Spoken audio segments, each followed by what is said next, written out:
언제나 그곳에 있어줘서 고맙구나. 내 사랑 나의 어여쁜 자야.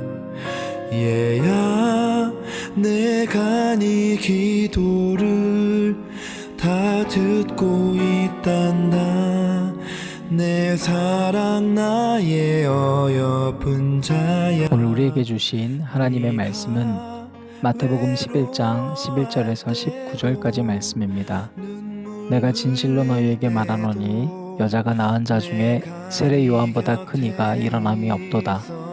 그러나 천국에서는 극히 작은 자라도 그보다 크니라. 세례 요한의 때부터 지금까지 천국은 침노를 당하나니 침노하는 자는 빼앗느니라. 모든 선지자와 율법이 예언한 것은 요한까지니 만일 너희가 즐겨 받을진대 우리라 한 엘리야가 곧 이 사람이니라. 귀 있는 자는 들을지어다. 이 세대를 무엇으로 비유할까? 비유하건대 아이들이 장터에 앉아 제 동물을 불러 이르되 우리가 너희를 향하여 피리를 불어도 너희가 춤추지 않고 우리가 슬피 울어도 너희가 가슴을 치지 아니하였다 함과 같도다. 요한이 와서 먹지도 않고 마시지도 아니하매 그들이 말하기를 귀신이 들렸다 하더니 인자는 와서 먹고 마심에 말하기를 보라 먹기를 탐하고 포도주를 즐기는 사람이요 세리와 죄인의 친구로다 하니 지혜는 그 행한 일로 인하여 옳다함을 얻느니라. 아멘. 널 사랑해, 널 사랑해, 널 너무 사랑해, 이렇게 사랑해 나 영원히.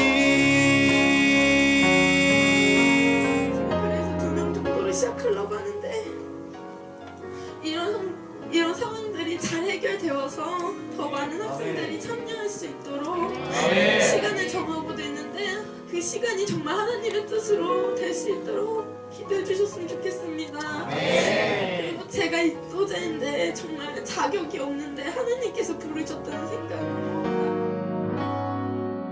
네가 외로워할 때도 눈물 흘릴 때도 내가 네 곁에 있었단다. 네가 무서워할 때도 두려워할 때도 언제나 네 곁에 함께 할게. 널 지킬게. 평생을 너와 함께 걷고 있을게. 지칠 때나 힘들 때에 그때 널 지킬게.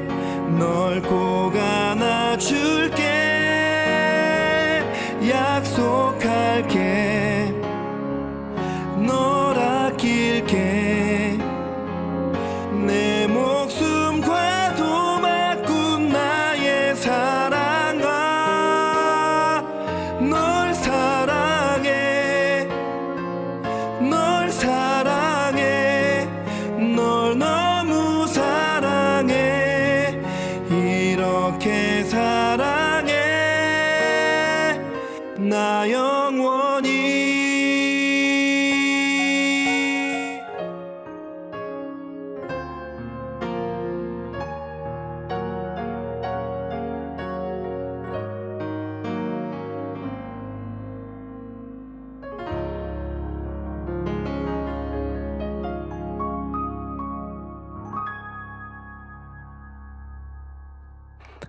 오늘도 우리 주님께서 저와 여러분에게 크신 은혜를 주시기 바랍니다. 먼저 양해의 말씀을 드립니다. 월요일부터 화요일까지 지난번 새벽 예배 때도 조금 그랬었는데 점점 이 녹음이 소리가 작아졌다 커졌다 하는 문제가 있었습니다. 아마도 제 핸드폰으로 녹음해서 새벽 기도를 송출하는데 그 부분이 조금 오류가 있는 것 같습니다. 다시 한번 그 부분에 대해서 양해를 부탁드립니다. 아마도 오늘 말씀은 제가 다시 한번 확인하고 올리는 거라서 어제보다는 나을 것 같습니다. 여러분, 신앙생활은 한마디로 뭘까요? 신앙생활은 내가 참 잘 흔들리는 사람임을 인정하는 것에서 출발해서 나에게는 절대로 흔들리지 않는 존재가 필요하다는 걸 인정하는 겁니다. 그래서 믿음이 필요한 거예요. 여러분, 우리는 흔들리기도 잘할 뿐더러 남을 잘 흔들기도 합니다. 그토록 믿음 좋았던 사람도 조금만 우리가 어제 말씀과 조금 이어서 보면 내 기대와 다른 상황들이 닥치거나 나의 계획이 변동이 되면 어제 했었던 말과 다른 말을 합니다. 교회를 아무리 열심히 섬기던 분도 교회에서 좀 힘든 일들이 생기게 되면 금방 교회를 떠나버립니다. 그리고 내가 또 떠난 교회에서 또 나랑 친했던 사람들을 끌어모으기도 합니다. 여러분, 제가 지난 사랑의 편지 때 그와 같은 글들을 좀 썼었는데요. 개척을 할 때 늘 우리가 주의해야 될 점들이 바로 그런 점들입니다. 목회에도 윤리가 있거든요. 여러분, 정말로 힘들게 이제 개척을 해서 섬길 수 있는 사람들이 없을 때 하나님께서 뜨거운 마음을 주셔서 자발적으로 헌신하는 사람들을 붙여주실 수도 있고 또 내가 권해서 이렇게 헌신하는 사람들이 올 수도 있습니다. 그러나 내가 교회를 개척했다는 이유로 나랑 친한 사람들만을 끌어모으려고 한다면 여러분, 그것은 사실 믿음 생활이 아닙니다. 그냥 인간관계이죠. 신앙생활은 내 믿음을 지켜주는 것도 중요하지만 다른 사람의 믿음을 지켜주는 것도 너무 중요한 일입니다. 그러니까 우리는 결국에 모두가 다 다른 형태와 이름의 교회들을 다니고 있지 않습니까? 그러나 그것이 다 주님의 교회라면 내가 섬기는 곳의 일이 중요하다면 다른 교회의 일도 중요하게 생각해 주는 겁니다. 그래서 그 사람이 잘 섬길 수 있도록 기도해 줘야 합니다. 그런데 우리는 사실 사람 따라서 움직이잖아요. 아무리 잘 섬기더라도 또 누군가가 나랑 친한 사람이 혹은 나보다 권위 있는 사람이 부르면 한국 크리스천들은 잘 옮깁니다. 여러분, 우리는 교회 예배당을 믿는 존재도 아니고 그곳에서 섬기는 사역자나 나랑 친한 지체들을 믿는 것도 아닙니다. 왜냐면 그 사람도 흔들리거든요. 우리는 천국이 목적이어야 된다 했습니다. 천국이 목적이어야 돼요.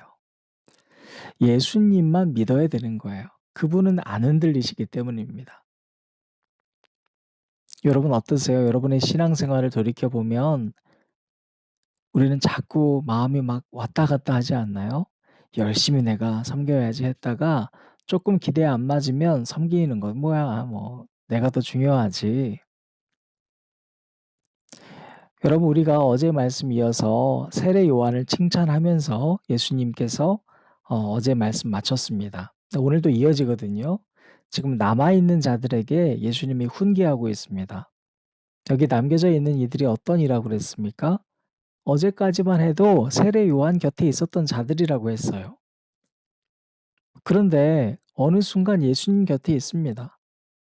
눈에 보이는 현상으로는 '와, 예수님 곁에 있으니까 이 사람들이 믿음이 좋구나.' 라고 생각해서는 안 된다는 거예요. 여러분, 이들 마음 가운데에는 실제로 예수님을 정말 잘 믿어서가 아니라 눈에 보이는 것들이 더 화려해 보이기 때문에 지금 세례 요한은 감옥 갔잖아요.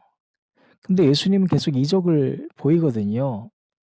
내가 가지고 있는 문제를 해결해 줄 것이라고 하는 기대. 다 각자 다른 해석과 기대로 지금 예수님 곁에 있는 거예요. 그냥 눈에 보이는 것만으로 예수님 곁에 있으니까 이들의 공동체가 믿음이 좋아라고 생각할 수 없습니다. 이들은 오히려 세례 요한 쟤는 진짜 아니구나라고 하는 생각으로 똘똘 뭉쳐져 있음을 예수님께서 어제 그들이 말하지 않아도 다 드러내셨습니다. 여러분 예수님이나 세례 요한이나 결국에는 목적은 같습니다. 바로 천국 복음입니다. 천국을 증거하기 위해서 온 사람들이에요.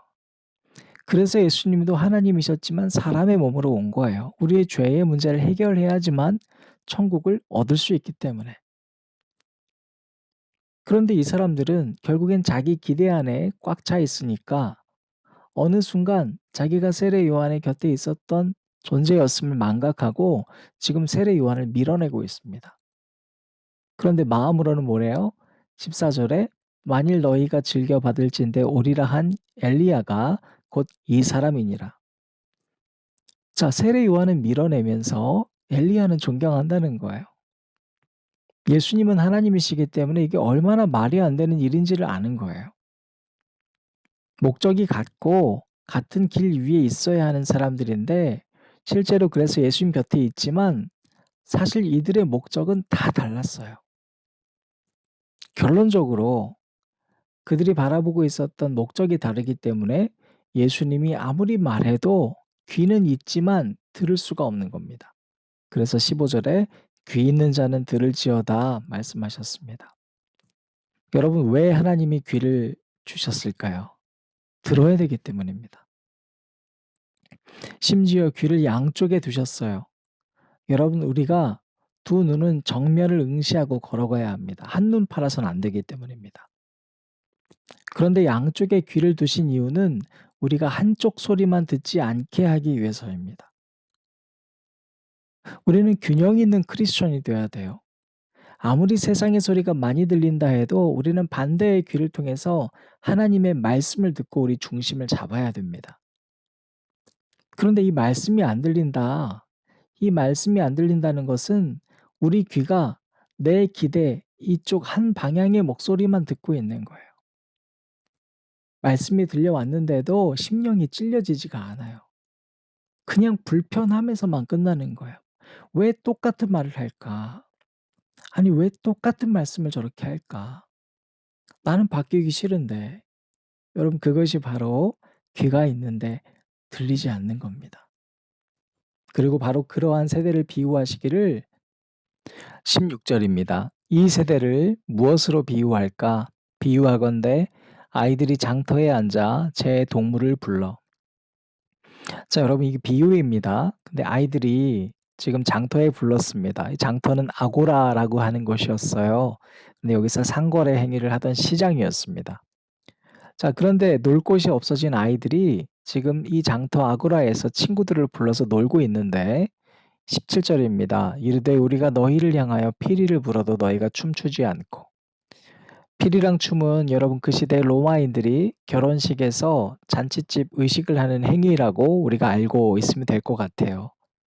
자, 근데 아이들이 피리를 부는 건 아무런 대가를 바라는 게 아니잖아요. 결혼식 때 뭔가를 이렇게 내가 불러서 대가를 바라지 않고 그냥 대가 없이 놀고 싶어서 부른 거예요. 이 장터에 와서 피리를 부르고 축복해 주는 겁니다. 그런데 이걸 듣는 대부분의 사람들이 아이들이 대가 없이 순수한 마음으로 불러도 춤도 추지 않고 반응이 없는 거예요. 자, 하반절에 우리가 슬피 울어도 너희가 가슴을 치지 아니하였다 함과 같도다. 완전히 극단적인 얘기죠. 아이들이라면 뭐 아이들에 대해서 감동 없을 수 있어. 그런데 우리가 슬피 울어도 너희 반응 없잖아. 너희 가슴 치지 않잖아. 여러분 지금 이 말씀 우리가 요한이 엄청 슬픈 소식 전했다는 것 기억하시죠? 회개해라 천국이 가까이 왔다. 반대로 예수님은 복된 소식을 전했거든요. 세례 요한이 정말로 회개해라 천국이 가까이 왔다 했을 때 세례 요한 곁에 있었던 사람들의 모습이나 지금 예수님이 완전히 반대로 그렇게 뭔가 막 극심하고 극렬한 모습이 아니라 사람들이 회복되고 사람들이 뭔가 기쁨에 차 있는 그러한 모습 보여줘도 실제로 너희 마음에 감동 없다는 얘기예요. 그러니까 어떤 사람들은 세례 요한의 얘기를 들으면서 쟤는 너무 세 메시지가. 아니 무슨 하나님이 저런 센 메시지를 전해? 라고 하는 사람들이나 또 반대로 그렇다고 해서 그들이 예수님께 와서 '야 역시 이렇게 하나님 따뜻하신 분이셔.' 라고 생각한다 한들 그거는 잠깐 그 순간뿐이지 실제로 너희가 가슴에 하나님의 심령으로 감동이 가득 찬 게 아니라는 거야. 여전히 너희들은 지금 이 자리에 있지만 내 말을 듣고 있지 않다는 거예요. 계속해서 이어집니다. 18 절에 요한이 와서 먹지도 않고 마시지도 아니하매 그들이 말하기를 귀신이 들렸다 하더니 여러분 요한은요. 너무너무 진짜 애타는 심령으로 외쳤어요. 천국 복음에 대해서 먹지도 않고 마시지도 않았어요. 그런데 사람들은 그를 두고서 귀신 들렸다고 얘기하는 사람들이 있었어요. 그럼 그 귀신 들렸다고 말한 사람들은 요한처럼 살지 않고 먹을 것 먹고 그렇게 살면 하나님의 말씀을 들을까요? 19 절인데요. 인자는 와서 먹고 마시매. 자, 그래서 예수님은 오셔서 죄인들과 먹고 마셨어요. 그런데 예수님을 보고 뭐라고 했냐면 말하기를 보라 먹기를 탐하고 포도주를 즐기는 사람이요 세리와 죄인의 친구로다 하니 지혜는 그 행한 일로 인하여 옳다함을 얻느니라. 여러분 예수님이 오히려 반대의 행위를 했는데 그렇다고 해서 이들이 하나님의 나라를 '아 그래 맞아. 이것이 천국이야. 하나님이야.'라고 한 게 아니라 그냥 그 나름대로 또 업신여기고 끝난다는 거예요. 여러분 사람들은 정말로 그리스도를 바라고 있는 사람이 거의 없었다는 얘기예요. 단지 자기가 가지고 있는 내 기준에 딱 맞는 무언가를 원하고 지금 여기 있는 것뿐이에요. 사랑하는 여러분, 내가 경험하고 내가 바라는 기대로는 그 어떠한 사람도 맞출 수가 없습니다. 만약에 여러분이 가지고 있는 기준대로 사람을 맞추려고 하면 여러분 다 헤어지셔야 될 거예요. 한 명도 없어요. 왜냐면 외형도 똑같은 사람은 한 명도 없거든요. 하물며 가장 큰 마음이 성격이 똑같은 사람이 여러분 기대에 맞는 사람이 있을 수가 없어요. 하물며 여러분 하나님을 어떻게 우리 기준에 맞추겠어요. 그러니까 여러분 신앙생활은 뭐냐면 내 기준에 맞지 않아요. 그걸 깨닫는 거예요. 하나님 기준에 나를 맞춰야 하는 게 신앙생활인 거예요. 여러분 신앙생활은 내 편, 네 편도 아니에요. 그런데 많은 사람들이 신앙생활을 내 편, 네 편으로 살아가요. 내 생각과 같은 사람끼리만 모여 있으려고 해요. 중요한 건 여러분 내 편, 네 편이 아니라요. 그건 너무 극단적인 상황이고 극단적인 상황이 된다 한들 내 편을 모은다 한들 정말로 하나님의 말씀을 듣는 모임이 아니에요. 중요한 건 내가 하나님 편이어야 해요. 내가 예수님 편이어야 하는 거예요. 왜냐하면 예수님은 극단적으로 왔다 갔다 하시는 분이 아니라 말 그대로 기준이세요. 우리의 반석이세요. 흔들리지 않는 거예요. 스탠다드 바로 이 기준의 어원은 스탠드 내가 서 있을 때 절대로 흔들리지 않는 게 기준이어야 된다고 했습니다. 사랑하는 앉은 자리 새벽 기도회를 들으시는 여러분, 여러분은 어디서 신앙생활을 하십니까? 어디서 신앙생활을 하고 싶으십니까? 여러분의 기준이 있으십니까? 그런데 여러분 그 기준대로 살려고 하지 말고 예수 그리스도의 기준에 맞춰 신앙생활을 하시길 바랍니다. 새해가 되면 많은 사람들이 흔들립니다. 자기 계획과 자기 기대와 자기 기준을 내세웁니다. 혹은 자기의 기준을 남에게 권하기도 합니다. 여러분 먼저 그것이 주님의 기준인 줄 한번 점검해 보시길 바랍니다. 여러분의 아이들에게 환경이 좋은 곳, 아이들에게 교육 프로그램이 좋은 곳, 아이들에게 좋은 친구가 있는 곳, 이것에 기준이 맞춰지면 그 아이들은 여러분이 사라질 때 환경 따라 왔다 갔다 하는 사람 될 겁니다. 여러분 왔다 갔다 하는 사람은 그 어디에서도 예수 그리스도를 기준으로 살 수가 없습니다. 나한테 보상 잘해 주는 곳으로 가고 나랑 친한 사람들이 있는 곳으로 가고 그곳엔 예수님이 있을 수 없습니다. 그러나 여러분 반대로 어떠한 환경에도 흔들리지 않는 모습으로 저와 여러분이 살아가면 그 삶을 살아가면 우리의 아이들은 이 세상이 어떻게 격동한다 할지라도 절대로 흔들리지 않을 줄로 믿습니다. 여러분, 제가 여러분의 기대에 못 미치는 사람입니다. 저는 잘 알고 있습니다. 그런데 여러분, 그것 때문에 여러분의 신앙이 흔들리지 않기를 바랍니다. 오직 예수 그리스도의 기준에 맞춰서 우리가 살아가는 올 한 해가 되시기를 주님의 이름으로 축원합니다. 여러분, 우리 함께 기도하실 때 이렇게 기도하겠습니다. 여러분, 우리 말씀처럼 여기저기 왔다 갔다 하지 않았습니까? 언제는 세례 요한 편에 붙어서 환호하다가 금방 돌아서서 그를 비난하고, 예수님 옆에 있어서 예수님 본다고 하지만 실은 자기 기대로 꽉 차 있어서 늘 실망하고 늘 좌절하고 왔다 갔다 했던 우리의 극단적인 모습들, 하나님 앞에 우리가 진심으로 회개하고, 여러분, 우리는 하나님께만 기준 맞추고 천국에만 목표를 두고 살아가기를 간절히 기도했으면 좋겠습니다. 여러분, 어떠한 사람도 여러분 기준에 맞출 수 없습니다. 하나님도 여러분 기준에 맞추는 게 아닙니다. 여러분, 어떠한 신앙 공동체도 여러분 기준에 맞출 수 없습니다. 여러분, 우리는 소명자로 사는 겁니다. 불러주신 곳에 순종하는 겁니다. 사람 따라 막 왔다 갔다 하는 게 아닙니다. 여러분, 그거 꼭 기억하시고 기도하시기 바랍니다. 주님께서 흔들리지 않는 믿음 부어주시기를 간절히 축원합니다. 두려움으로 하나님만 기쁘시게 섬기리라. 이 땅에 흔들리는 모든 것들이 흔들리는 그날이 와도 결코 흔들리지 않는 그것을 붙잡고 가리라. 이 땅에 흔들리는 모든 것들이 흔들리는 그날이 와도 결코 흔들리지 않는 그것을 붙잡고 가리라.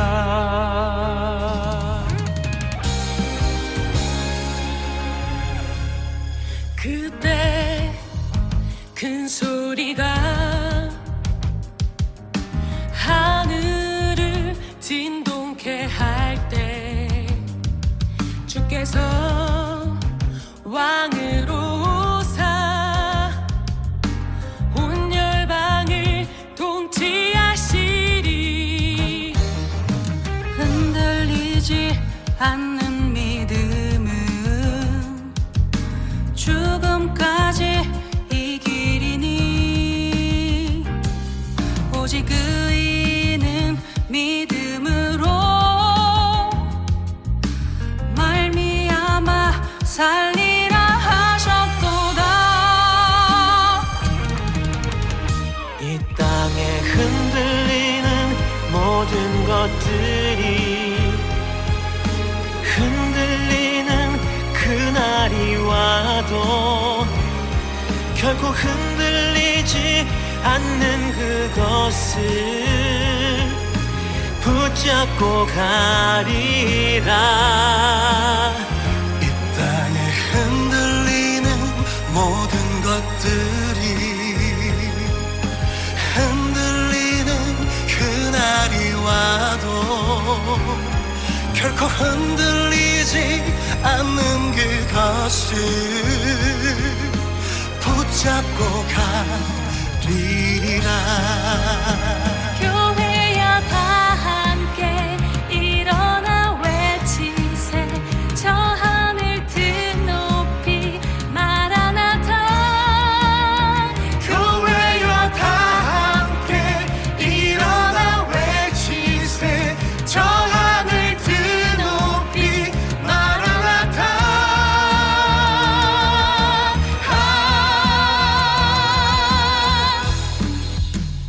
이 땅에 흔들리는 모든 것들이 흔들리는 그날이 와도 결코 흔들리지 않는